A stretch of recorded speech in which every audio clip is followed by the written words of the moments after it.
Vamos a pasar al siguiente ponente, que es el licenciado Marco Antonio Soca, que ya nos está esperando.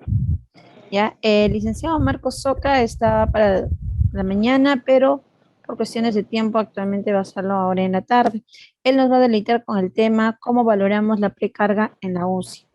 Entonces, Magíster Marco Soca Olarte, él es licenciado de la Universidad Nacional de Huancavelica. Él ha realizado sus estudios de especialidad en la Universidad Peruana Cayetano Heredia. También es especialista en la Universidad Inca Garcilaso de la Vega en centro quirúrgico. Ha realizado lo que es su maestría en gestión de los servicios de salud en la Universidad César Vallejo. Tiene una amplia experiencia laboral en lo que es enfermero asistencial en el puesto de salud de Huancavelica. También ha trabajado en el Hospital Hipólito Unanue en el servicio de cirugía en las especialidades. Es enfermero instrumentista en sala de operaciones de Clinical Golf. Ha sido coordinador en la segunda especialidad de la Universidad María Auxiliadora por 2 años y también es docente de la segunda especialidad de cuidados intensivos de la Universidad Norbert Wiener actualmente, ¿no? También lo tenemos dentro de nuestra familia UCI en el Hospital Nacional 2 de Mayo y es conferencista de la empresa Asís Especializaciones. Bueno, bienvenido Marco Antonio Soca para esta ponencia. Gracias Selene, gracias a todos los participantes de este curso que está organizando la Unidad de Cuidados Intensivos del Hospital Nacional 2 de Mayo. Son 29 años, ¿no?, de vida institucional que hoy día estamos conmemorando con este curso. Bien, vamos a hablar de la precarga, ¿no? ¿Cómo valoramos la precarga en la UCI? Para hablar de la precarga, vamos a recordar un poco de anatomía y fisiología. Sabemos que las células utilizan el oxígeno y la glucosa para su propio metabolismo. El retorno de tanto del agua, del CO2 y de productos de desecho se realiza a través del circuito venoso, ¿no? La vénula, las venas, luego llegando a las venas cavas, superior e inferior. A esa cantidad de sangre que retorna a la aurícula derecha se le denomina retorno venoso. Entonces la sangre que llega a la aurícula derecha va a pasar al ventrículo derecho, del ventrículo derecho pasa hacia los pulmones a través de la arteria pulmonar. Sabemos que en los pulmones hay una red de capilares pulmonares, una red amplia de capilares pulmonares. Una vez que se ha realizado el intercambio gaseoso a nivel de los alvéolos, la membrana alveolo-capilar, la sangre ya oxigenada retorna hacia la aurícula izquierda, ¿no? Entonces, aquí en la aurícula izquierda, eh, vemos que una vez que la sangre pasa de la aurícula izquierda a ventrículo izquierdo, cuando las válvulas, la válvula bicúspide está abierta, a, esa, a ese proceso se le denomina llenado ventricular rápido, ¿no? El 80% de la sangre fluye directamente antes de que se contraigan las aurículas. Es decir, las válvulas están abiertas y la sangre fluye libremente, ¿no? Ese es el periodo de llenado ventricular rápido. Luego, para que complete el llenado del ventrículo izquierdo, tiene que ocurrir la contracción de las aurículas, de la aurícula izquierda, ¿no? Se contrae la aurícula izquierda y completa ese 20% adicional que faltaba llenar. Entonces, el volumen al final de la diástole se denomina volumen telediastólico, ¿no? Es el volumen sanguíneo que queda al final de la diástole ventricular. Aproximadamente 120 mililitros en una persona adulta de 1,70 m. Entonces, este volumen telediastólico, les pido por favor que recuerden esa denominación. O sea, es la cantidad de sangre que queda al final de la diástole ventricular y es el volumen que va a distender el ventrículo izquierdo y es el volumen al cual se le va a denominar precarga del ventrículo izquierdo. Entonces, una vez que el ventrículo izquierdo se contrae, va a eliminar o va a inyectar un volumen de sangre hacia la circulación general.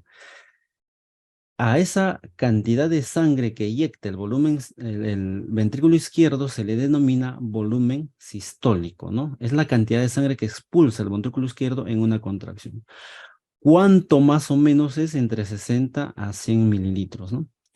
Entonces aquí vamos a ingresar un nuevo concepto que se denomina gasto cardíaco, que es la cantidad de sangre que expulsa el corazón en un minuto. O sea, por cada latido se eyecta más o menos 60 mililitros, pero el gasto cardíaco ya mide la cantidad de sangre que eyecta el ventrículo izquierdo en un minuto, ¿no? Entonces tendríamos que multiplicar por la frecuencia cardíaca para obtener el gasto cardíaco. Entonces aquí podemos decir que el volumen sistólico es una determinante del gasto cardíaco, ¿no? Entonces, si yo aumento el volumen sistólico, voy a aumentar el gasto cardíaco. Si yo disminuyo el volumen sistólico, vamos a disminuir el gasto cardíaco. Entonces, el tema de exposición es qué es la precarga, ¿no? ¿Cómo medimos la precarga? Entonces, la precarga es el grado de estiramiento máximo o tensión de las fibras miocárdicas antes del inicio de la contracción ventricular, o sea, al final de la diástole, ¿no? Y hablamos del volumen telediastólico, entonces, pero acá hay algo que no nos cuadra, ¿no? O sea, clínicamente podemos nosotros medir el estiramiento máximo de las fibras miocárdicas, eso es imposible, pero podemos tal vez acercarnos a saber cuánto se están distendiendo estas fibras del miocardio ventricular, tal vez midiendo el volumen. Porque si yo incremento el volumen en el ventrículo izquierdo, vamos a distender las paredes, ¿no?, del miocardio ventricular. Y no solamente el volumen, sino también la presión. Si yo aumento la presión en el ventrículo izquierdo, vamos a distender de una mayor magnitud las miofibrillas del ventrículo izquierdo, ¿no? En todo caso, estas dos variables, volumen y presión, están relacionadas, porque si yo aumento el volumen, aumento la presión. Entonces, repito, ¿no? Clínicamente es imposible medir la precarga, ¿no? Ese es el mensaje. Clínicamente es imposible medir la precarga, porque aquí tenemos el concepto, pero podemos aproximarnos a medir tal vez esa distensión de esas miofibrillas midiendo el volumen y midiendo la presión. Pero ojo aquí, tenemos que medir el volumen y la presión en el ventrículo izquierdo, que también es algo difícil de medir. Tendríamos que colocar un catéter que vaya hasta ventrículo izquierdo, ¿no? Para que mida el volumen o mida la presión. Entonces, aquí hay una pregunta, ¿no?, en relación a la precarga. ¿Por qué administramos fluidos? ¿No? En este artículo de revisión, ustedes pueden ingresar a internet y buscan, ¿no?, este artículo que nos dice los parámetros hemodinámicos para guiar la fluidoterapia. Nos dice que en aquellos pacientes con índice de perfusión tisular inadecuada, la reanimación con líquidos generalmente se considera el primer paso en la reanimación, ¿no? Ellos requieren líquidos. Para reanimar a un paciente que está en shock o está hipóxico o está hipoperfundido y pensamos que los fluidos pueden beneficiarlo, ¿no? Estamos hablando de shock, hipoperfusión e hipóxico. No nos habla aquí de hipotensión.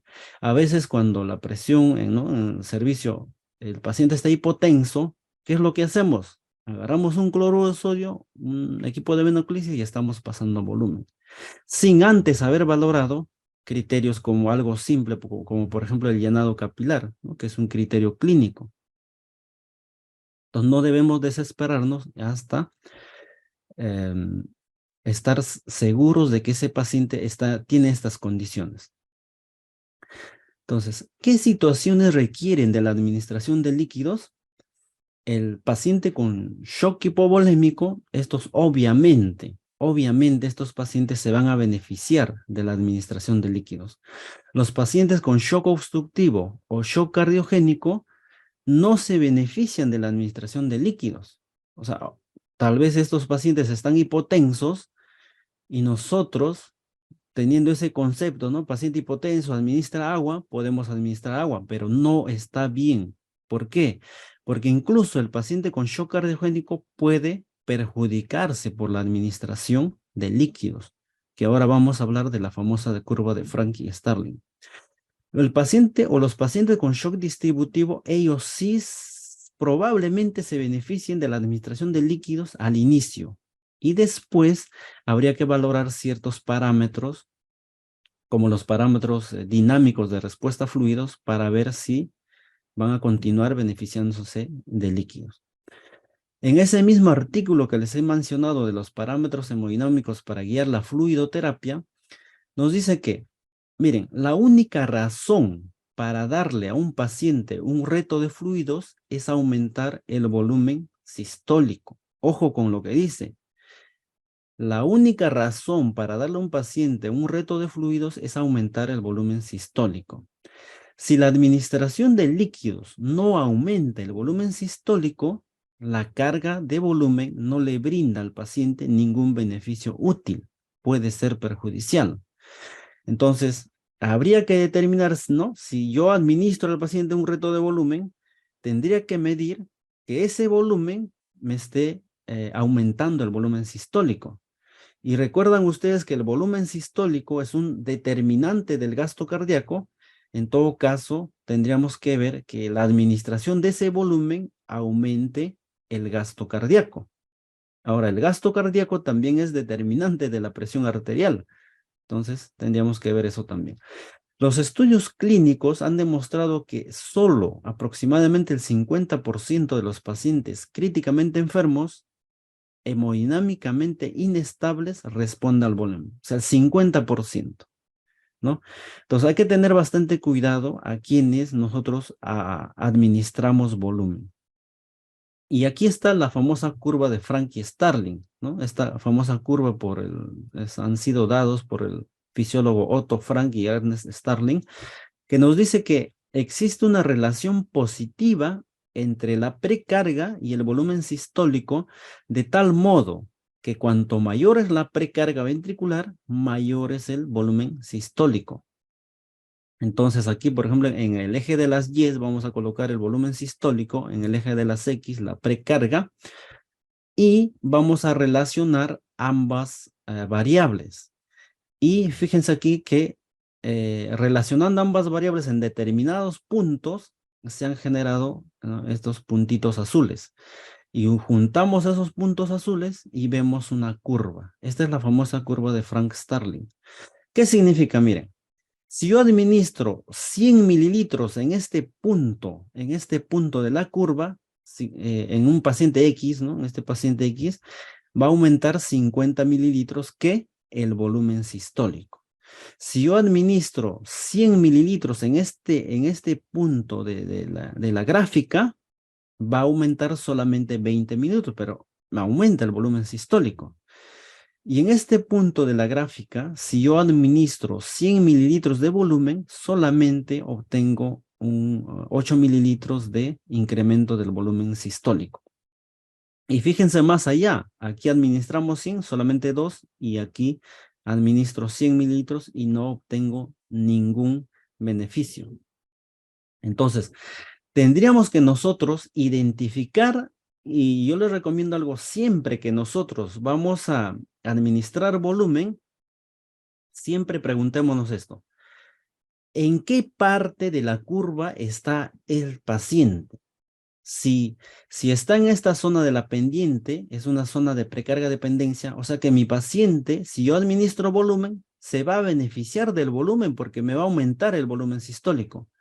Pero si se encuentra en esta parte plana de la curva, el volumen sistólico apenas va a aumentar. O sea, si yo administro aquí 100 o 100 por acá o 100 por acá, ese volumen no va a aumentar el volumen sistólico. ¿Y qué nos decía Paul Marie con su grupo, ¿no?, de investigadores? Nos decían que La única razón por la que se pueda administrar y se debe administrar volumen es con la intención de aumentar el volumen sistólico. Entonces, aquí en esta curva voy a aumentar otra gráfica más, que es el volumen de agua pulmonar extravascular. Entonces, analizamos esta parte de la curva, que aquí si administramos volumen y el paciente está en esta parte de la curva, va a haber un gran aumento del gasto cardíaco. Fíjense aquí que ya no dice volumen sistólico, pero el gasto cardíaco, ¿qué es?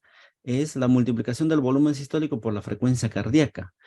Y fíjense en esta gráfica azul que también nos dice que va a haber un pequeño aumento del volumen del agua pulmonar extravascular. O sea, que sí, todo aumento de volumen va a pasar una pequeña parte en este caso hacia el espacio extravascular, pulmonar. Entonces aquí se va a generar una nueva curva, sobre todo en los pacientes con sepsis. ¿Por qué? Los pacientes con sepsis, recuerden que tienen una alteración en la microvasculatura. La permeabilidad vascular está aumentada en este tipo de pacientes y cualquier fluido que se administre probablemente pase en mayor proporción hacia el espacio extravascular. Por ejemplo, si aquí nos encontramos en esta parte de la curva plana y nosotros administramos volumen, ¿qué es lo que va a suceder? Va a haber un gran incremento del volumen de agua pulmonar extravascular. O sea, va a haber un edema, se va a acrecentar el edema agudo de pulmón y eso tiene repercusión en el intercambio gaseoso, porque tú estás aumentando el grosor de la membrana alveolo capilar con el agua. Por lo tanto, el oxígeno va a demorar o se va a retrasar en el paso del alveolo hacia el capilar, ¿no? Entonces, el paciente puede presentar hipoxemia. Entonces, estos son los determinantes de la presión arterial. Sabemos que el volumen sistólico tiene sus determinantes también, la precarga, contractilidad y poscarga. La precarga ya hemos dicho que clínicamente es difícil medir, ¿no? Medir, porque ¿cómo podemos medir el estiramiento de las fibras miocárdicas, ¿no? Entonces, hoy día estamos hablando en esta pequeña charla de la precarga.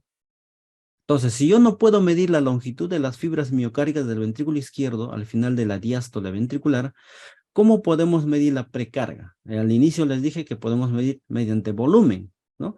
Quiero medir la precarga del ventrículo izquierdo. Entonces, hay métodos para medir el volumen telediastólico del ventrículo izquierdo, por ejemplo, o mediante ecocardiografía. Por ejemplo, aquí el paciente está, aquí es el volumen telediastólico al final de la diástole y esto, de aquí esta gráfica es el volumen telesistólico, ¿no? Después de la sístole. Puede ser una opción. Luego tenemos, podemos medir, como les dije al inicio, las presiones intracavitarias, pero ¿dónde? Del ventrículo izquierdo sería, ¿no? Pero tenemos estas dos opciones, la presión venosa central y la presión de oclusión de la arteria pulmonar. Entonces, si nos vamos al gráfico que ya les expliqué, entonces el objetivo es, ¿cuál es el objetivo? Es medir la precarga del ventrículo izquierdo, porque al final me importa saber cuánto de volumen o cuánto de presión hay aquí que se va a expulsar, ¿no? A la circulación mayor. Entonces hay una opción, ¿no? Se mide, se coloca un catéter venoso central o aprovechamos el catéter venoso central que ya está colocado y podemos medir la presión venosa central. Pero si medimos la presión venosa central, viendo aquí en el gráfico, ¿estaremos midiendo la precarga del ventrículo izquierdo? No. ¿Por qué? Porque yo necesito colocar un catéter en el ventrículo izquierdo para medir la precarga, ¿no? Indirectamente la precarga. Entonces, esto se ha estado haciendo durante años, midiendo la presión venosa central con la intención de medir la precarga del ventrículo izquierdo. En todo caso, aquí estaríamos midiendo la precarga de la aurícula derecha. Pero esto también es obvio porque, o mejor dicho, esto también durante años se ha medido. ¿Por qué? Porque cuando uno administraba volumen, sí aumentaba la presión venosa central. Por ejemplo, estaba en 2, aumentabas 500 mililitros, aumentaba la presión venosa central a 8, por ejemplo, y sí se medía, ¿no? Con frecuencia. Pero si nosotros administramos volumen aquí, ese volumen, ¿hacia dónde va a ir? Va a ir hacia los pulmones, y en los pulmones se va a distribuir en toda la inmensa red de capilares que existen a nivel pulmonar. Esto de aquí sería, o sea, medir la presión venosa central estaría bien, o sea, nos daría un buen dato, tal vez aproximarse a cuánto de presión hay en el ventrículo izquierdo, siempre en cuando este sistema fuera rígido, siempre en cuando este sistema no tuviera una permeabilidad, no tuviera una distensibilidad. Recuerden que el sistema vascular está regido bajo la influencia del sistema nervioso parasimpático, simpático, está en vasoconstricción, vasodilatación. El sistema humoral, por ejemplo, el óxido nítrico, produce vasodilatación. Y estos capilares también puede haber un incremento de la permeabilidad. Y aparte que el corazón está constantemente contrayéndose y relajándose. Entonces no es una buena medida. La PVC no te aproxima a, medir la precarga del ventrículo izquierdo. Y lo mismo para para la presión de oclusión de la arteria pulmonar, ¿no? Ustedes conocen el catéter de Swan-Ganz que ingresa por aurícula derecha, ventrículo derecho, y llega hasta un punto en la arteria pulmonar. Entonces, en la arteria pulmonar, para medir la presión de oclusión de la arteria pulmonar, se infla un balón, un pequeño balón, y esto ocluye el flujo. Entonces, ahí se mide la presión en esta área, ¿no? En ese punto de la arteria pulmonar. ¿Cuál es la intención? La intención es medir precisamente lo más cerca hacia o acercarme a medir la presión en el ventrículo izquierdo. Esa es la intención. Pero también estamos con todos los problemas, ¿no? que he mencionado, incluyendo la contracción del corazón. ¿Qué nos dice las investigaciones? Que la presión venosa central y la presión de oclusión de la arteria pulmonar no son métodos adecuados para medir la precarga, o en todo caso no nos dan una buena, no son un buen índice para medir si los pacientes son respondedores o no a volumen. Porque aquí el índice de Rock dice que de estos dos métodos, la PVC y la presión de oclusión de la arteria pulmonar, entre 0.5. O sea, ¿qué significa? Un 50% de posibilidades de fiabilidad, ¿no?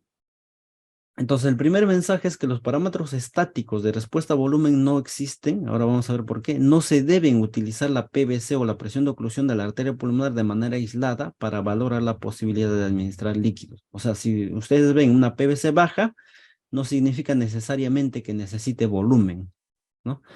Entonces, ¿qué es respondedor a volumen? Es la capacidad del corazón para aumentar significativamente su volumen sistólico o gasto cardíaco en respuesta a un reto de volumen. El paciente respondedor es que al administrar volumen, aumenta el volumen sistólico, y el paciente no respondedor es que al administrar volumen no aumenta el volumen sistólico, ¿no? Al contrario, si administramos volumen a un paciente no respondedor, puede ser perjudicial. Entonces, ¿por qué es importante identificar a los respondedores a volumen? ¿No? Por lo siguiente. ¿Cuál es el líquido que se administra con mayor frecuencia en las UCIs? Cloruro de sodio, ¿no? Al 0.9%. Y la intención es que es líquido, ingrese al sistema vascular, al endovascular, y que permanezca ahí y aumente la presión arterial, en todo caso el volumen sistólico. Pero no es así, porque a las 3 horas de administrado el cloruro de sodio, solamente el 20 al 25% del líquido administrado permanece en el espacio intravascular. El 75% del líquido a las 3 horas de administrado cloruro se va al espacio intersticial. Entonces pensemos, ¿no? Antes de administrar fluido, o seamos más restrictivos. Entonces, ¿cuáles son los efectos fisiológicos de la sobrecarga de líquidos? Tenemos varios, a nivel del sistema respiratorio, a nivel del sistema nervioso central, a nivel del sistema renal, a nivel del sistema gastrointestinal, a nivel del sistema cardiovascular. Lo más resaltante a nivel respiratorio es que aumenta el edema pulmonar agudo. Eso es lo que hemos visto con el agua por el volumen, incremento del volumen del agua pulmonar extravascular, ¿no? En la primera gráfica que vimos. Entonces, aquí también tengo, por ejemplo, otro trabajo de investigación que nos dice que un mayor balance de líquidos acumulados en el día 3 se asoció de forma independiente con un aumento del riesgo de muerte. O sea, ¿qué significa? Que la acumulación de líquidos es igual al incremento de mortalidad. El segundo mensaje que les voy a dar es que la acumulación de líquidos es perjudicial en pacientes críticos. Entonces, ustedes conocen esta guía, ¿no? Sobreviviendo a la sepsis. Dice, prefiere medir parámetros de respuesta a fluidos dinámicos que estáticos. Miren, aquí el 2008, recomendaban medir la presión venosa central, ¿no? Te recomendaban mantener la PVC entre 8 a 12 milímetros de mercurio. El año 2012 ya te recomiendan usar o los parámetros estáticos de respuesta a fluidos o parámetros dinámicos. El 2016 ya te dice que utilicen parámetros hemodinámicos de precarga dinámicos mejor que los estáticos. O sea, los estáticos es la PVC, presión de oclusión de la arteria pulmonar, y los dinámicos son la variabilidad de la presión del pulso, variabilidad del volumen sistólico, elevación pasiva de miembros, etcétera, ¿no? El año 2021, ¿qué nos dice el campaign? Nos dice que para adultos con sepsis o shock séptico sugerimos usar parámetros dinámicos para guiar la reanimación con líquidos sobre el examen físico o los parámetros estáticos solos, ¿no? O sea, PVC o presión de oclusión de la arteria pulmonar. Entonces nos dicen todavía, los parámetros dinámicos incluyen la respuesta a una elevación pasiva de piernas o a un bolo de fluidos, la variabilidad del volumen sistólico y la variación de la presión del pulso o ecocardiografía cuando esté disponible. Entonces, ahora vamos a hablar de este parámetro, que es la variación de la presión del pulso. Y el protocolo Rose también nos recomienda, mira, variabilidad del volumen sistólico, variabilidad de la presión del pulso. Son varios parámetros que no se va a tocar, solamente voy a centrarme en uno que es la variabilidad de la presión del pulso para tener bien en claro y utilizar este parámetro, ¿no? ¿Qué nos explica? Miren, ustedes saben que el corazón y los pulmones están dentro del tórax, ¿no? Están en el tórax. Entonces, cualquier cambio de presión que haya en el interior del tórax puede afectar tanto al corazón como a los pulmones. Entonces, la variabilidad de la presión del pulso nos dice que, y esta variabilidad, ojo, que solamente se mide en pacientes que están conectados a ventilador mecánico, que están acoplados al ventilador mecánico y con un volumen tidal de 8 mililitros por kilogramo de peso ideal. Entonces, ¿cómo se explica que midiendo la variabilidad de la presión del pulso puedo ver si el paciente es respondedor a volumen o no es respondedor a volumen? Entonces, aquí, fíjense esta parte, esta es una curva de un ventilador mecánico, ¿no? Del ventilador mecánico. Aquí, a ver, vamos a ver, esta parte, recuerdan, es la curva de presión del ventilador mecánico y esta parte de aquí es la inspiración, ¿no? Inspiración y aquí vamos a describir la expiración. Entonces, fíjense ahí, la inspiración y expiración. Si yo junto esta curva de presión de la vía aérea con la curva de la presión arterial, vamos a darnos cuenta que durante la inspiración, el paciente conectado a ventilación mecánica aumenta el volumen sistólico, o en todo caso aquí aumenta la variabilidad de la presión del pulso. Y durante la expiración disminuye la variabilidad del pulso en los pacientes conectados a ventilación mecánica, ¿no? En este caso que requieren volumen o que van a responder a volumen, ¿no? Hay una interacción entre la presión de la vía aérea y la presión arterial. Entonces, la variabilidad de la presión del pulso representa la interacción entre los pulmones y el corazón en un paciente o en los pacientes que están conectados a ventilación mecánica, ¿no? Entonces, cómo vamos a medir en nuestras UCIs? Primero vamos a hallar el PP max, o sea, la variabilidad del pulso máximo de la onda más grande y luego de la onda más pequeña, y luego aplicamos esta fórmula, ¿no? presión del pulso máxima, que es esta de acá, menos la presión del pulso mínima, dividido entre la semisuma de ambos, ¿no? Multiplicado por 100, porque el valor nos va a dar en porcentaje. Entonces, ¿cómo medimos? Miren, necesitamos que el paciente tenga, aparte de que esté conectado a un ventilador mecánico, necesitamos que tenga una línea arterial también. Entonces, ¿qué es la presión de pulso? Es la diferencia entre la presión sistólica y la presión diastólica. Entonces, aquí, por ejemplo, vamos en esta onda de la línea arterial, observamos en el pico que está esta es la presión arterial sistólica y aquí en la base la presión arterial diastólica.